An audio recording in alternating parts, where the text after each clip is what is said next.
What is going on, guys? It is Wrestlelamia here, back with some more news. Join us now as we look at the wildest news stories and rumors you need to know, including AJ Styles retiring in WWE, is Triple H punishing CM Punk, Randy Orton reveals mental health struggles, a celebrity is starting a new WWE feud, and much more. Be sure to subscribe and hit that notification bell for daily wrestling videos, and follow us on Facebook for exclusive lists. Also check out our new videos on Wrestlelamia XL.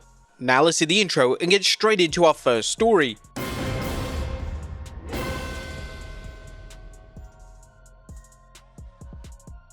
Our first story looks at AJ Styles retiring in WWE. Now our top story today takes a look at contract news related to former WWE champion AJ Styles. Now it's no secret that the wrestling great is approaching the end of his pro wrestling career, but according to a new report from Fightful Select, WWE has quietly changed AJ's contract and he's potentially signed a one-year extension to his WWE deal. Fightful Select spoke to those familiar with the situation who claimed that those close to Styles said that he had signed a one-year extension with WWE. We did not get any clarity as to when the extension would have been signed or when it would expire. In previous interviews, AJ Styles had communicated his desire to retire as a WWE superstar. Styles did have conversations with AEW, specifically the Young Bucks, in early 2019, but the talks never got far enough to where they talked money. He signed a new contract that year and claimed it would be the last he'd sign. Now it's also been reported via Corey Hayes of Body Slam that AJ will indeed retire in WWE. AJ is reportedly set to wrestle Dominic Mysterio for the Intercontinental title at SummerSlam, and there continue to be calls from fans to see AJ versus John Cena one final time before Cena calls it a day in the ring. Next up, a celebrity starting a new WWE feud. The WWE loves to incorporate celebrities into their programming, and the next name to step foot in WWE is Jelly Roll. According to WrestleVotes, Mr. Roll will appear on SmackDown next week and subsequent appearances are planned. This likely means that Roll will be entering into a program and could potentially even be wrestling in some capacity. Due to the timing of this, all signs point to the singer wrestling or making an appearance at SummerSlam. With SummerSlam being a two-night broadcast this year, WWE incorporating celebrities to make each night stand out kinda makes sense, and it would give the show a WrestleMania-esque feel. Jelly Roll last made a WWE appearance back at SummerSlam last year. He was involved in physicality with Austin Theory, and Roll was said to be extremely respectful and well-liked backstage. Next up, a backstage push for Corey Graves. Corey Graves' performance on the main roster in recent weeks have received rave reviews from fans, and it's not just fans who have realized just how good Graves is as a WWE commentator. According to a new report from WrestleVotes, many within WWE feel that Graves is way too good and passionate to not have a consistent role on either Raw or SmackDown. His recent work has been highly praised, and praise was even offered for his work at Worlds Collide, where he basically carried the show. The report also states that WWE acknowledges the mainstream value of Pat McAfee, however there is a growing belief that Graves is too talented to remain in his role in NXT and needs to be on the main roster. Graves and WWE reportedly butted heads last year when Graves was removed from the main roster. Graves is a name that knows his value and he knows just how good he is in his role. Graves was a name that WWE threw into the deep end when it came to commentary. A decade ago he went from a wrestler to commentator overnight and he hasn't missed a beat since. WWE even had him deliver a play-by-play role on commentary, and this is a role that he's never done before, and to the surprise of nobody, Graves delivered exactly what WWE were looking for. One popular suggestion from fans is that WWE turn the SmackDown booth into a three-man team, as this would allow Graves to shine alongside Wade Barrett and Joe Tessitore. Next up, a Hall of Famer defends WWE. WWE has received vast criticism for allowing their talent and crew to travel to Saudi Arabia last weekend, and one Hall of Famer has clapped back at this criticism. On the latest edition of his podcast, JBL stated that Saudi wasn't near a war zone and the WWE crew weren't at risk. That war was 1,000+ miles away. See, you're not anywhere near this freaking war zone. It's like shutting down Austria because there's a war in Ukraine. I don't have any issue with them going to Saudi Arabia.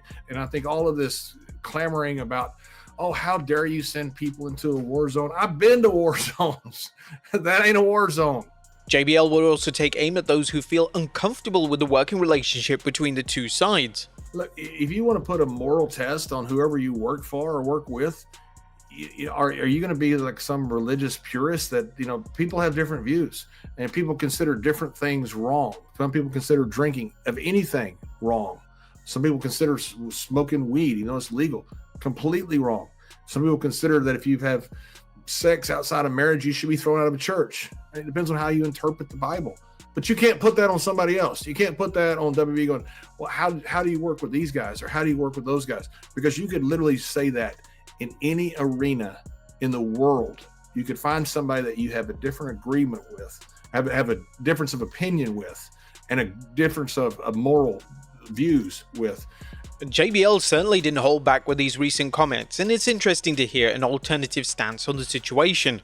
Next up, Sheamus pays tribute to Liverpool forward. Now, Sheamus has been a big follower of the English football club Liverpool FC, and sadly the club had tragic news yesterday afternoon as a Portuguese football player, Diogo Jota, tragically passed away in a car accident with his brother. Being a big fan of the club, Sheamus took to Twitter to share his heartbreak with others who are going through this tragic passing. Shocked and heartbroken, rest in peace Diogo, you'll never walk alone. Now we also want to offer our condolences to Jota's family and friends. Next up is Triple H punishing CM Punk. CM Punk apologizing for his prior comments relating to Saudi Arabia was the talk of the wrestling world, and now a former WWE star has stated that Triple H and WWE were trying to teach Punk a lesson.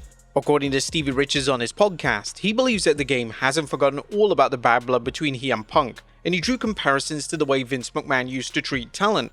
I think Triple H is so petty that he's not forgotten. He never forgets this, or they just want to teach Punk a lesson as a company. Vince McMahon used to famously say, he said to Vince Russo when he came back in 2002, he said it to multiple people, "You gotta eat crap, pal. This is Punk eating crap." Maybe they lulled him into a false sense of security with the Drew McIntyre program, and then we're gonna give you the Night 1 main event of WrestleMania. Now, whilst Richards can certainly share and recall prior experiences with McMahon, this is a new era of WWE, so it can't be confirmed that the game is trying to teach Punk a lesson. It's also worth noting that Night of Champions was the first Saudi show that Punk has worked. Before Night of Champions, Punk wasn't expected to work the Saudi shows. It was likely that Punk was offered a significant amount of money to work the Dream match versus John Cena, and it was just too good to turn down. Next up, Randy Orton reveals mental health struggles.